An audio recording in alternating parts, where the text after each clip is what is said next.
Let's party, Columbus! All right, Buckeye fans, welcome back to another episode of Scarlet and Great. As I promised you in a tweet a while ago, during our stack lineup, we have another reoccurring guest on the show, Miss Stephanie Odie. What I didn't tell you, double whammy, double good news. Corey's not here. That's your second bit of the good news. So instead of a guest, Stephanie has actually been upgraded the last minute here to go co-host. So a new assistant to the host, co-host, co-host coordinator, as we would be called, she'd be called in the college football coaching world. Miss Stephanie Odie. Stephanie, you're wearing your Scarlet and Great T-shirt, looking good. Awesome. Thanks. Yeah. Well, thank you for sporting that and repping the show, and thanks for coming back on here. Yeah, I appreciate you having me. Always happy to talk some Buckeye football. Now that we have it, especially. That's right. And that's probably what we need to get into, right? Because last time we talked about, would it happen and is it going to happen and what are the parameters and how silly was it for it not to happen? And then we talked about, it's kind of a coincidence. We talked about you being the commissioner and how you would make some heads roll if you were. And then you uploaded in your YouTube content. Check out Stephanie's YouTube content, by the way, if you're not already watching us here. That is a very well done picture you posted of yourself in a professional dress at the podium, the Big Ten podium. And I guess Kevin Warren got scared because he didn't want that smoke. He allowed Buckeye football again.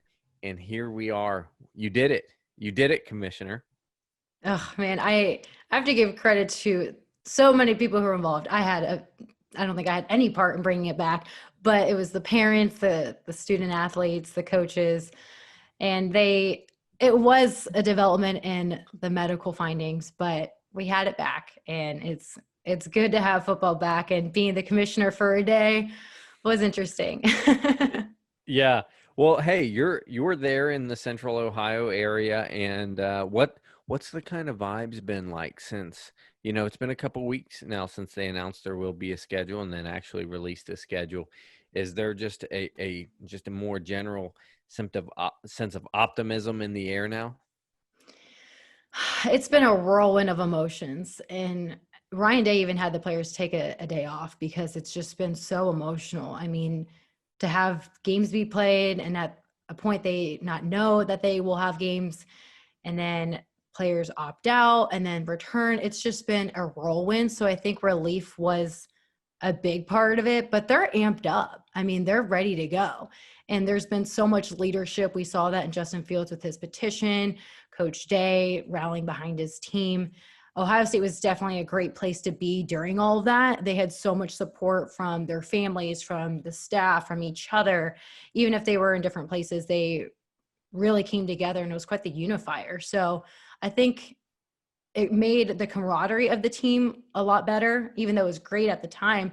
But I mean, they came together at a very difficult time, and now they have a season to be played, and they are a national championship contender. So they're looking at their potential. They're looking at the opportunity that's been given back to them as a win, but they put in all this work to get to this point, and now all the work has to be now. It's to win games. So they got to have some relief, but I think they're amped up, most importantly. That's good to hear. That's good, especially for Buckeye fans, because they're all amped up, ready to see this product on the field, especially when you look at the football that is being played, and it kind of does look like, sadly, kind of like it has the last few years. It looks like Alabama, Clemson, and everybody else. However, Ohio State's name has always been in the mix from the beginning. They want to jump in there and be, hey, it's us three and everybody else. I mean, I don't know if I could tell you who, besides those three teams, who really is in the conversation of being an elite football team. I guess maybe the next team people would want to see is, hey, what could Florida do?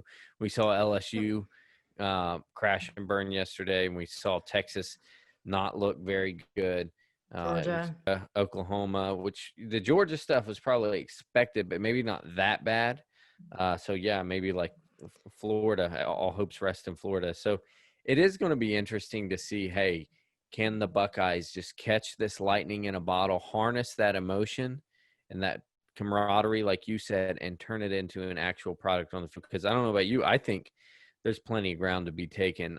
They would probably take that number 3 spot with a strong opening game against Nebraska, and they probably stay there because you know how it is. It's hard to work your way past the top 2 unless they lose. So what are your thoughts on that? Do you think the field it's wide open to for the Buckeyes to insert themselves right back into the elite status? I think they've always been in the elite status. I think the scheduling of everything is going to contribute to the rankings just because it's staggered. I think conference will have a huge part in it because whoever's, winning the SEC is going to be at the top of that list with the teams they're playing against. And then in comparison to the ACC. And so I think that'll tie into it. But I think Ohio State, everyone looks at their roster, and some people even had them ranked even when they weren't even supposed to be playing a season. So I think they're definitely going to be in that elite category always. But I think more than anything, the scheduling might even be the thing getting in the way of them getting into that first spot. But they've been this underdog before. We've seen it countless times where they could have been ranked in a higher position. That either gets to them in a game against Clemson or they get the way to the national championship. But I don't think that taking them out of elite category would be the case, but they embrace the underdog if that were to be the case. Yeah, I don't know who would they have them as an underdog unless it's going to be obviously in the playoffs. I almost wonder about, and I know you've looked at the schedule, you can make an argument for after Penn State for sleepwalking all the way to Michigan. I would think the only teams with even a roster close enough to pull even an Iowa or a Purdue type upset during that whole middle stretch would be Indiana and Michigan State. And I mean, that would really be wild. We've seen it before. That would be wild to see any of those 2 teams do anything to really disrupt Ohio State. So I guess all eyes lay on Nebraska and Penn State at the beginning, Michigan at the end. And, I think people are wondering, how's the defense going to look with Kerry Combs back calling the shots? He's never been a shot caller before. And, being rusty against a Nebraska team who's going to be up and going to be ready to go. I would say to those people, well, Nebraska's going to be rusty too. So maybe they hit you with a few haymakers that you didn't see coming, right? And maybe the score is 42-30 in an ugly, and like that's just about as bad as it gets. But it would be hard for me to believe that Ohio State comes in October 24th, disorganized, and Nebraska comes in super organized, and then they're able to take it to the Buckeyes that way. Yeah, I think those are 2 teams that didn't get off the back pedal when everything came to a halt. I think that they were always in the mindset, all right, stay ready. And both teams only have 3 weeks in pads. I mean, so there are challenges, but it's an even playing field. I mean, both teams will be in that position. So it's going to be a crazy year. And the biggest factor is probably that 21-day out if you're tested positive. Yeah. So, I mean, that could be something that could influence the game entirely. So it's like, there's so many factors when it comes to the pandemic that could steer the schedule one way. So when it comes to whoever stayed ready, I think it's equal. Like they were both staying ready, but if there's one ding in the pandemic protocols, that could be a big factor. But I think otherwise it's pretty equal on both sides in preparation. Yeah, 21 days is super aggressive. I would like to see them dial that down. And I still have no clarity on what the 8% or 5% rolling 7-day average testing protocols will be. Will people that have already tested positive the day before count, or can you just, move them aside and do another test? That's all going to be interesting. Part of me says like, man, I don't trust them to do the right thing and let the season play out. But you bring up an interesting point. Buckeyes have okay depth at a lot of position, especially with that schedule.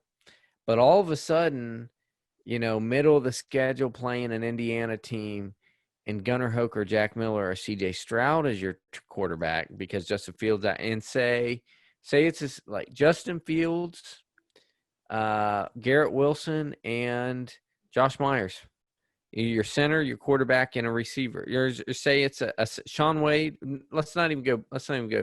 Cam Brown, Josh Myers, Justin Fields. I mean, all of a sudden, that's a whole different team, right? And that's maybe we have more interesting fireworks that way, and it'll be interesting too, the voter protocol for the playoffs, right? Do you kind of give a team a pass because they played ugly and won while they were down? Well, Clemson didn't play with Trevor Lawrence, so we understand that North Carolina State almost beat them. Right. I wonder, what's going to be in the mindset of the voters in that regard. I think depth will come into play because even without the pandemic, that has to be a factor. I mean, Ohio State won with their third string quarterback. So obviously depth could have played a role into letting them into the national championship or the playoffs. But I would say the committee will consider that. And also if a team doesn't even get to have a game played because their opponent had to cancel due to pandemic protocols. So they have to think of everything, even sample size. Ohio State won't be playing as many games as other conferences. So I think that they're going to look into all of that, but depth will have to be a factor because they can't anticipate what's going to happen for the playoffs and the national championship. What if Fields is out that game, So, I mean, you have to anticipate anything, especially in 2020. Yeah, what kind of bubble do you think they're going to have Justin Fields in? Like, literally a reenactment of Bubble Boy. Like, go to practice, go get in your bubble, go back home, do your homework. Like, that's an interesting point about the protocols, and is I don't know that Illinois. Well, actually, I think Illinois had a really robust testing policy at their own campus, but in Illinois, a Rutgers, even in a Northwestern, these other schools in Indiana, I would imagine they don't have the money and the resources of an Ohio State. So are they going to be as good at protecting their players? And do you have this weird anomaly where week 4, hey, Indiana can't go because they don't have enough guys? I think that could be a really real thing. And what do? Do you Penn State was supposed to play Illinois the same day we were supposed to play Indiana, hypothetically. What do you do? Hey, Penn State, Ohio State, you got to go at it again. There's all kinds of weirdness that is going to probably shake out or could shake out with this. Well, what I told AJ Hawk in my interview with him on my podcast was the Michigan game is always the final game of the regular season. So if Michigan goes into that game and they have a loss or they're not undefeated, who is to say that Michigan is negligent that week or they kind of just do what they want? Because if the pandemic protocols prevent them from playing that game, they don't have a loss and they derail Ohio State from the playoff from not having that additional game against their rival. So I don't want to put it out there, but that was my thought when I saw the protocols and Ohio State and Michigan, the rivalry game being at the end of the season as it usually is. Okay, well, Michigan hasn't been going into that game undefeated. And if we have pandemic protocols that can prevent that game from being played, wouldn't put it past them to just do what they want. Hey, party week, so that they can come back with some negative tests and not have to play that game. Harbaugh gets a pass. You're right, Steph. I'm going to tweet this out. You're beating me at my own game. Stephanie Odie says Harbaugh has found that Michigan plans, if they are undefeated going into week 8, to have COVID parties. So that way if they're not undefeated. If Michigan has a loss, because if they are undefeated going into the Ohio State game, they have something to play for. No, but if they have a loss, that's what I'm saying. So it's not like they're just going to suicide mission. What's a suicide mission to play Ohio State? True, but if both teams are undefeated going into that game, then that's a game worth playing. But if there's a loss, then only the winning team has something to play for beyond, winning the game, getting a pair of gold pants or whatever. So and Jim Harbaugh found his loot. That's what Stephanie Odie is reporting. Jim Harbaugh has found a way to not lose to Ohio State. That's through COVID parties right before week 8. They'll get, I will say that would be their golden ticket to not lose to Ohio State for once. But I don't think it keeps Ohio State out of the playoff because everybody so far it looks lackluster outside of how Alabama and Clemson. That I think you look at Ohio State's cupcake schedule and you would go, they're 7-0. We know what's on the roster. We know how good they were last year. Who else are we going to put in over them? It's would they funny. get a replacement for that game even? Oh, I don't think so. I mean, there's no wiggle room. Yeah, unless someone else's opponent who we haven't played yet. But you what do you do? A rivalry game. Hey, Bengals, can we play your practice squad? Like, I don't think could be. Hey, Browns, can we play your starters? In which case the Buckeyes would win. But yeah, kidding aside. I have that game on right now, and I keep looking. They were down the last time I looked, I think. Oh, yeah. I was, before our call, I was watching as well. But no, I don't think they could. Yeah. Oh, no, I was actually watching. I was watching the Browns. I was watching the Browns in Washington, but yeah.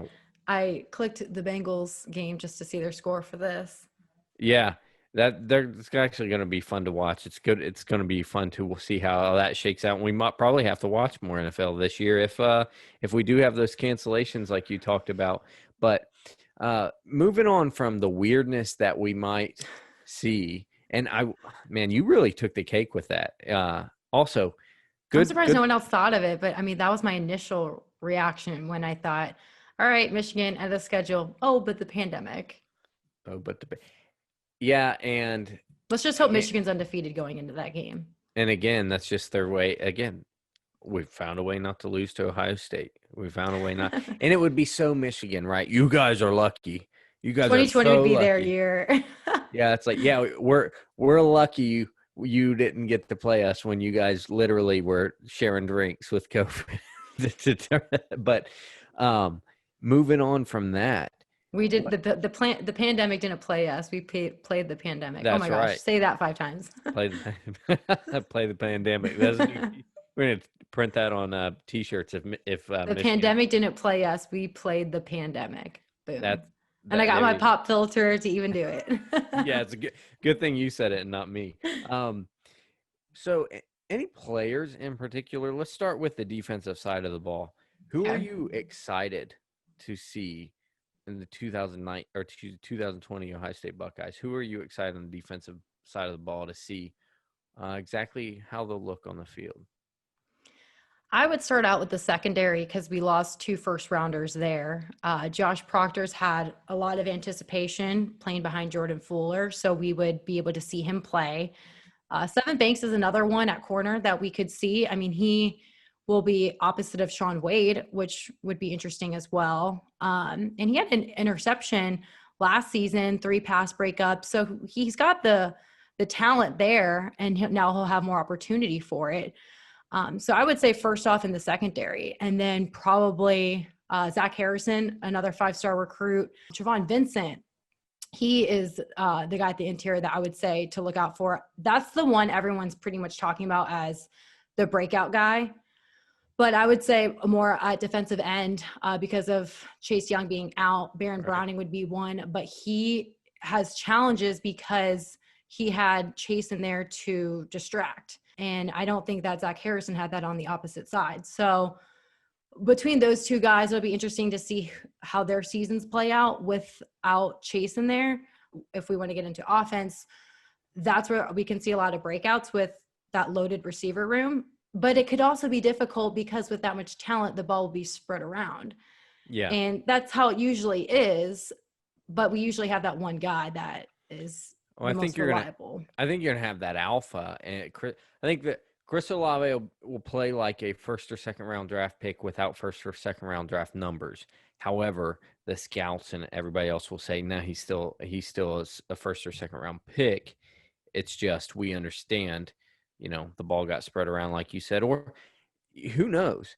With Teague and Sermon, I think this would be so cool to watch Sermon. I don't think Sermon is this otherworldly player, but I do think he has the edge on Teague when it comes to the point of attack. the patience, that Le'Veon Bell style straight up patience and running and waiting for the crease, I think will help him get through that initial crease. But last year, Ohio State was largely a running team. With this O-line, if Harry Miller is as good as we think he could be, what's to say? And as good as the tight ends were at blocking last year, what's to say we don't run the ball predominantly again? So it is again so many question marks. Do we have Justin Fields throw the ball 17 times a game and sit down in the third quarter again? Right? It's very well possible. It's on the table. I am excited, though, I will say, to see. A lot of people keep saying they think Garrett Wilson's going to be in the slot. I just don't think so. I think he will line up in the slot sometimes, but I just do not. You do not put a guy who can track the ball that well down the field and has a 40-inch vertical leap and all these other things in the slot predominantly. So I am really excited, though, to see him. You're thinking about, this guy. I think we're going to get big plays from him. Yeah, other than David Boston. Getting a huge Hail Mary and bringing it in. Other than David Boston, this guy really might be the best on paper Ohio State wide receiver ever, just because Michael Thomas. Well, he wasn't. Michael Thomas. He was very underrated during his time at Ohio State. He was, but I would say underutilized, I would say. And aren't you having Zach Smith on here soon too? You got to ask him about that, because I think he would point out too. Mike Thomas was just another level, like detail everything. He wasn't, but he was also like Wyatt Davis with such a professional football background, and he treated it like a business. And I think that was Michael Thomas to a T, into the fact that like every wide receiver that has come into that room after him has a different, like once they enter Ohio State, they have a whole new standard that they're trying to get to. And that was something that Michael Thomas created. So I think what he did and beyond speaks volumes. But yeah, Garrett Wilson, maybe he can get to that caliber, but I think Thomas set the bar really high. He did. I think production-wise, Wilson, and again, like on paper, with Thomas being a 3-star recruit from California, but did have an insane work ethic. The natural tools, I think, that Garrett has, I bet he's more agile, he's faster, probably leaps higher, Mike being more of this great possession guy. But, now if Garrett Wilson does what Mike did with a work ethic, with those natural tools, look out, right? Man, you're talking about another David Boston type of player. But from production standpoint, I think it'll be awesome to see him. And I'm really looking forward to, here's a name you don't hear a lot, Cameron Babb. I've heard the best comparison, and it was from Zach Smith on his show that he and I recorded together, was he's a faster KJ Hill. So that's a guy I actually look to step and take that slot role. So the offense, that's an interesting take. Yeah, I think, now it's a little bit of a bold take, I think, because he doesn't have a lot of field time. But the guy, everybody says he was having great lights out camps when he tore his knee up both times. Yeah. So I am looking forward to seeing him and see if he can step in that slot role. And lastly, I do want to get your thoughts on this. With how good Jeremy Ruckert is, can we get a tight end to get 30, 35 I knew catches? That was coming. Everyone always wants to ask, is it the year of the tight ends? With that much talent at receiver, I don't think so. I think it hasn't been a thing really at Ohio State. I mean, they have their role and they do it well.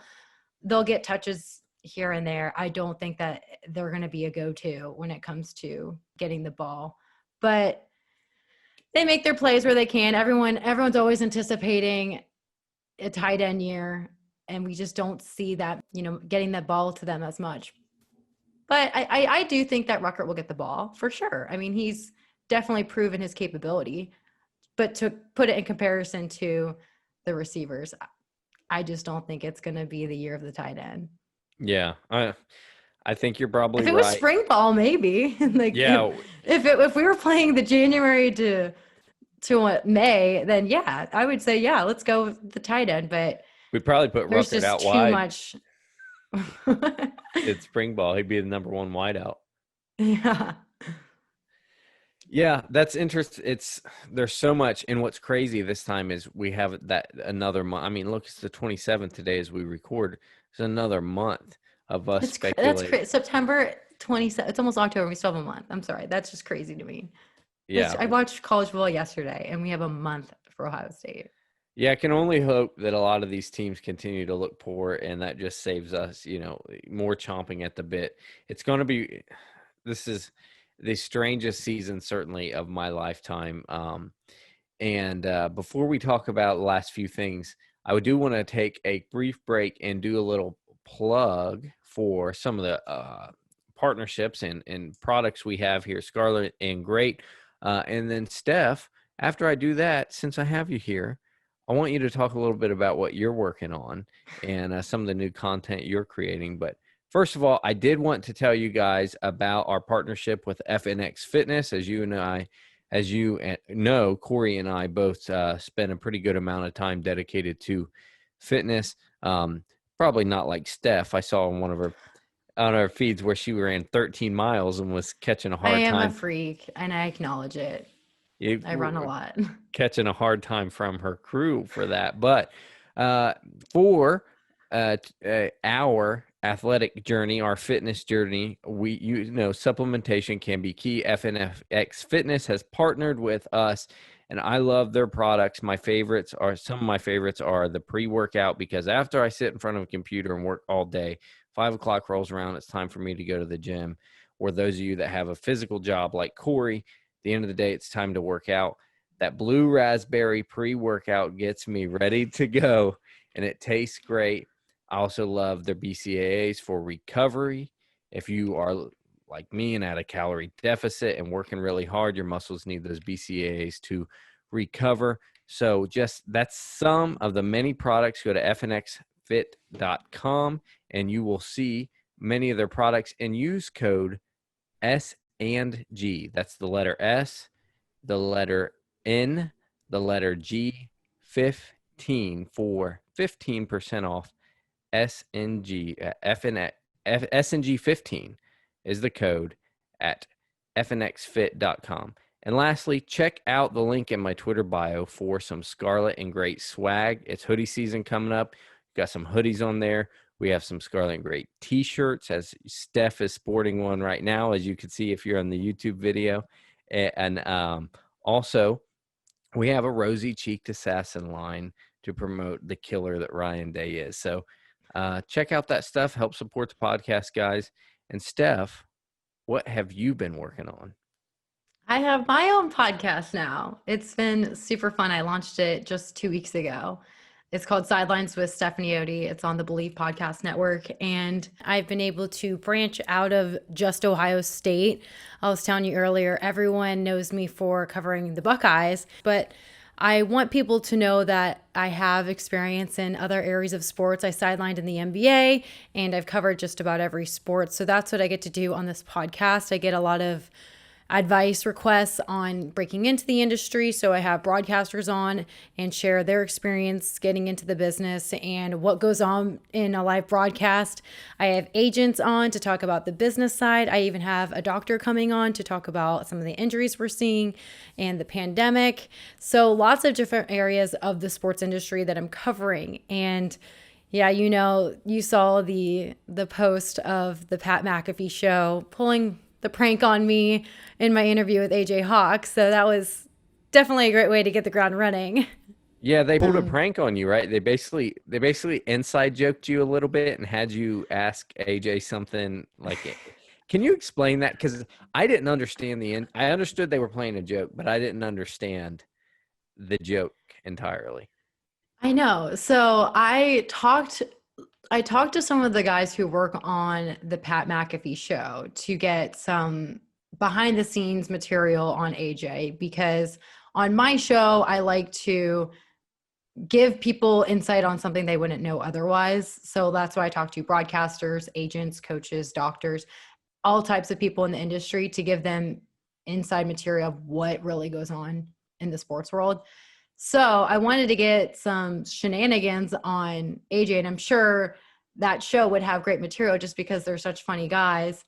And I was asking them, I'm like, is there any funny mannerisms he does or funny material you may have? And I know he has his own podcast, and he has a new career after he played 11 seasons in the NFL. And so they told me it's a lifelong dream of his to work for Gary Vee. And I knew it was a little fishy because he's kind of a love or hate guy. You either love him or you hate him. But he's very, very successful in business and in media. And so it wasn't too much of a stretch. I thought maybe it would be fascinating for him to work with him or something. And so I did question it a little bit, but I was like, okay, whatever. Either way, I'll get a good reaction from him.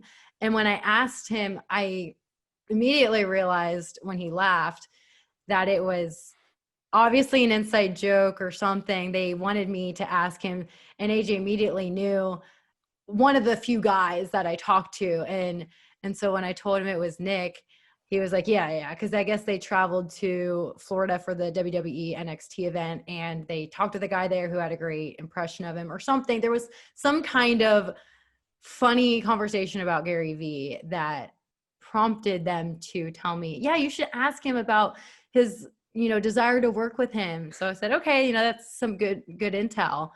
And it turned out to be great because we got a lot of laughs from it, but I didn't know it would blow up the way it did. That's for sure. I mean, they talked about it on Pat's show. There was articles written on it. It was pretty funny. Yeah. I guess, next time you talk to Corey, I guess that would be like telling somebody, Corey's desire to return to working in politics so he can work on the Bernie Sanders campaign. Maybe we'll go with that. And just see what kind of reception. It was the complete opposite of what what they said. So. Exactly. Yeah. Well, I thought that was I thought that was fun that they pulled that prank, and I appreciate AJ's reaction, and like, oh, that's where you went. I do you this favor, Stephanie, to come on your show, and this is the kind of reception I get. Well, what I think because when he addressed it with the guys, it was more of like I felt like he kind of had my back in a way. He was like, I think you guys set her up, and it was more of like what they did rather than me completely being fooled. So I think he definitely had his reaction pointed at the right people. Yeah, no, that was a great. I think you guys took it in stride well. I thought it was pretty funny, and Corey and I, like I said, we're going to cook up something for you today. But of course, he dipped out, and you got promoted. You got promoted to co-host for this, special. I'm episode. Commissioner and co-host of this show. What do you know? You're going to be big fans of Scarlet and Great after all the promotions you continue to get. Yeah.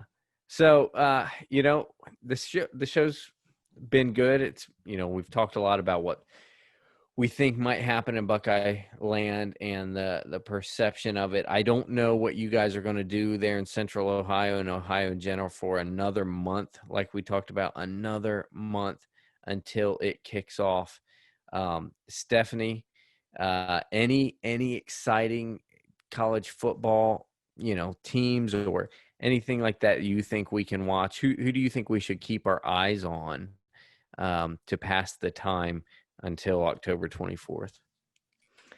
I told you this before we started recording. I had my friend who covers Florida and the SEC on my show for the first episode. And I think Florida's a team to look out for. Kyle Trask is an experienced quarterback.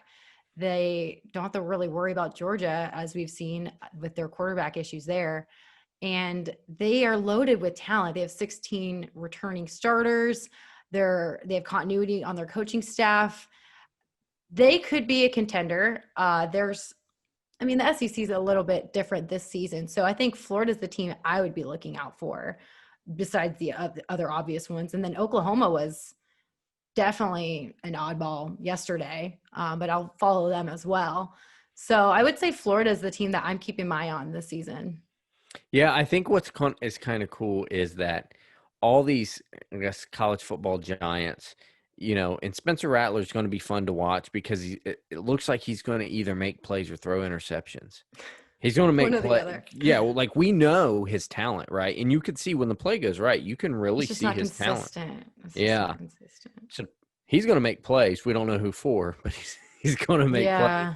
Yeah. It's just like when you're a kid playing soccer and you score in the wrong goal. Like that's what I think about when I watch him. Like how many you times can has make that a big happened to play you? here. I think maybe once when I was on the team with the Purple Cheetahs, I believe. But my dad always told me, if you score a goal, we'll go to Toys R Us. So I was And you were super like, "Hey, competitive. I was like, can't." I'm going to Toys R Us. Like, Yeah, I won't. I'm not guaranteeing which goal it goes in, but I'll get it in a goal. I think you know what? I think I was that teammate where I didn't do it, but if I saw a teammate of mine, I was like, "Ugh," in my head, like, why'd you do that? I think that's where I was on the team. Yeah, I think what will be fun about college football is that with so many chinks in the armor, right? That you're going like it was so fun to watch Texas almost go down and Oklahoma go down and LSU go down. You might get to see that. You love seeing teams fail. Yeah, I mean, honestly, that's how. Look, if you're not a Buckeye fan, the rest of the nation roots for us to lose. If you're not a Sooner fan, you probably have earned that right where people root for you to lose. Buckeye Nation likes to root against Texas for reasons we won't discuss. See, I'm And different. I lived in Texas, so I liked the Texas TCU and I liked the Texas teams, Texas A&M, but they were going to be everyone in Texas was like, oh, OSU, Oklahoma State. I'm like, what? OSU is Ohio State. yeah. And then Boomer Sooner is like all we heard when I was in Texas. So I was a fan of the Texas schools rather than the Oklahoma schools. I would, they would have been my team. Had some stuff not come out about the Herman saga and stuff afterward, and becomes an easy guy to root against. But their brand obviously was an attractive brand to root for. But most of the time, Notre Dame, from what I understand, looks kind of human. Although it'd be funny to watch them go in the ACC and run the table. I want to see them win it. That I would would be love crazy. to see Notre Dame. I mean, I like Notre Dame, but I like them as independent as well. But I would love to see them just take over this conference and That be would like, be yeah, that's great. why we don't need to join a conference. That'd be pretty badass. And it would be awesome to throw that at, to like, hey, Dabo, you keep saying the ACC is pretty good. Well, Notre Dame just came in and rolled your conference. Maybe that's what we root for. Let's root for, even though I understand that they have looked somewhat pedestrian, that we want Notre Dame to be that fourth team. I always have a little bit rooting in me. Actually, no, I always root for Notre Dame unless it's Ohio. That I always say, like, I have teams that I love to look out for, like Georgia, because my family's all relocated to Atlanta. So all these teams, I'll root for them. But when it comes to them playing Ohio State, it's always the Buckeyes all day. Of course. I don't think you're going to have to worry about Georgia playing Ohio State anytime soon, the way they looked. That was just shocking. Yeah, I mean, we knew they were offensively limited last year. You take and Jamie Newman opting out obviously had a factor in that, but yeah, and LSU again, they were who we thought they were. They turned back into a frog at midnight. And, they lost so much talent. Yeah, I mean, they lost a huge chunk of guys, and they lost. I think just important as Joe Burrow was Joe Brady, and losing him as a pass game coordinator. You're just going to have this pedestrian type of product to look at. So moving forward, guys, I guess watch for all these very human-looking teams, and I think you'll get to see a lot of upsets. My last rant, quickly, I will say, this is a case, if there ever was one, to abolish preseason polls. You have to get rid of them. You need something to talk about, especially during the pandemic. But this is why. LSU counted as a top 10 versus Texas last year. Texas counted as a top 10 win for LSU. They were not a top 10 team. They happened to have a low number as a high rank next to their name the first week or second week when they played. Texas went on to lose some other games. They were not a top 10 team. Now, what's everybody going to say about Mississippi State? They beat the number 6 team in the country. No, they didn't. They beat a team with a 6 next to their name. So in November, when we're talking about rankings, right, they're going to be like, well, top 10 win for Mississippi State. No, they do not have a top 10 win. And if we were able to let it go and say, those were just preseason rankings, they didn't really count. They don't hold weight if you beat one of those teams that was inappropriately ranked. If we were adults about it, I could see that, but that's not what we do. What we do is say, well, they beat so-and-so, and I think they were pretty good, even though they lost 5 times. They had a high number next to their name early in the season. Because we can't be adults about it, we have to take it away. No preseason rankings. You kind of like what the playoff committee does, right? Till the middle of the season, and now I've seen enough that I can rank these teams. The problem is, what do they use as a criteria? Ranked wins. Well, what feeds ranked wins? The preseason polls. So we got to do – for the media members such as yourself, I understand. It is very fun to talk about. And maybe if you had some kind of mock, what do we expect thing, but there's just too much weight. That's why on my presidential ticket, 2024, Lunsford Thompson, 24, Steph, we can maybe find a Speaker of the House or something for you. I'm going to Love abolish. my assistant on it. I'm going to abolish the preseason polls. That's going to be number one. I don't know about healthcare or COVID or this, that, and the other. But do you also want an extended playoff then too? We'll go 8. We'll go to 8 teams. Conference championships will not be a must. That's an argument I could spend another hour destroying. But I'm not going to. A must to get into the playoff or right. A must? Okay. Yeah. It won't be a must. It will not be a must. Obviously, it'll be good if you do it. But will you get rid of some bowl games also? No. I will deport people who say bowl games don't matter, though. That is something I will do. It's extra tape. I say it all the time. Players extra need tape. And we love football games, right? Bowl games don't matter to sponsors people love promotion. Bowl games don't matter to people who say they don't matter. People who opt out, like, well, they're meaningless. No, they're meaningless because you said they were. They're meaningless. If your team lost and they play another game, it's like you want to watch it. Exactly. It's just like when your favorite character was killed off a show. You still watch the show. Right? You're like, oh, it's a built-in excuse for when Texas goes and beats teams like Georgia a couple years ago. Oh, it was a meaningless game. It didn't mean much. Yeah, you said that because you lost. It's a built-in excuse. If it didn't mean much, and that's another thing. To quote Corey, people say the team wasn't motivated.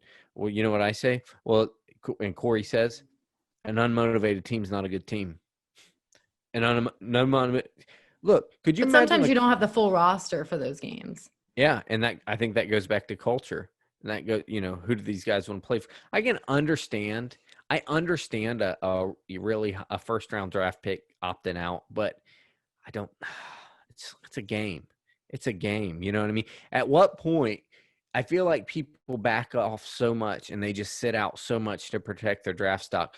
At one point, it depends on the guy. Like if we're talking about Sean Wade, I would say plan that bowl game. We need to see tape. We need to see more diversity from you on the field. But if it's someone like when Chase Young opted out of workouts at the combine, okay, we've seen plenty from him to know he's the second overall pick. Right, and it's kind of like also like, did you sign up to play football or not? Did you, or you're only using it as an NFL stepping stone? That's why I'm like, remember what people were like? Should Leonard Fournette even return for his junior season? I'm like, you want him to opt out of the whole season? At what point are we going to just start having high school recruit like Jack Sawyer? Then he would have been a full year without game reps. Yeah, like but then an NFL team would be like, okay, like maybe we got to groom him in his rookie season to actually get more reps in his second season. So. Yeah, it's a good balance. I mean, if you're that top 1%, maybe protect your body from.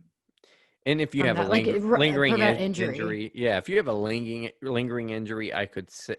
But some guys need just put out as much tape as you can. You could have a huge play in that game that could up your stock. Yeah, and and that would be valued way more than what you perform at the combine. Did you sign up to play football or not? At what point are we going to say Jack Sawyer, 5-star recruit, class of 21, Pickerington, Ohio, number 1, number 2, whatever, defensive end in the country, has opted out of his college football career to start preparing for the draft 3 years early?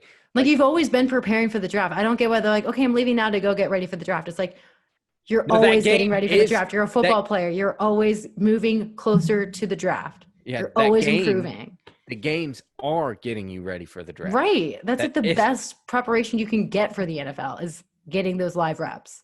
yeah. No, I hear you. So again, another part of my presidential platform: make bowl games great again. Abolish. I'll put it on my list as commissioner. I'm Okay. jotting it down. Abolish preseason polls. What do we call that? Fake polls. Yes, fake polls. Got to get rid of them. I'll put Sir Yacht at the captain of that campaign. Oh gosh, now we're getting on.